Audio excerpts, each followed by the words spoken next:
Oui, salutations aux amoureux de la parole. Aujourd'hui, nous voulons vous parler de la croix. Que symbolise la croix? Selon les Écritures, bien sûr. Quand vous arrivez dans une ville, dans un village, dans un lieu, vous voyez la croix dans un lieu, vous savez déjà que ce sont les morts qui sont là-bas. Ce sont des sépulcres, les morts qui sont enterrés. De la même manière, quand vous voyez sur des photos où les gens font signe de croix, ça veut dire que la personne est morte.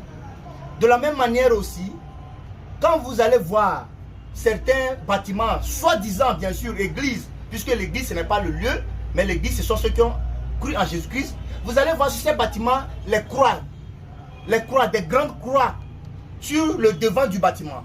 Sachez que ce sont des morts qui sont là-bas. Je vais expliquer par les Écritures. Parce que selon la loi, celui qui va sur la croix, c'est une malédiction pour lui. Maintenant, Paul va nous expliquer dans Galates 3, verset 13. Christ nous a racheté de la malédiction de la loi. Oui. Étant devenu malédiction pour nous. Oui. Car il est écrit. Il est écrit quoi? Maudit est quiconque est pendu au bois. Donc, maudit est quiconque est pendu au bois.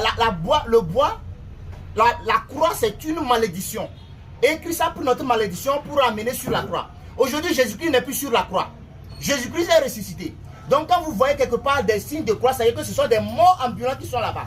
Voilà pourquoi ce ne sont pas des églises du Seigneur, mais ce sont des centres de formation pour aller en enfer. Que le Seigneur vous bénisse. Pour des questions, vous pouvez me contacter. On va prendre les Écritures pour éclairer la lanterne du peuple. Amen.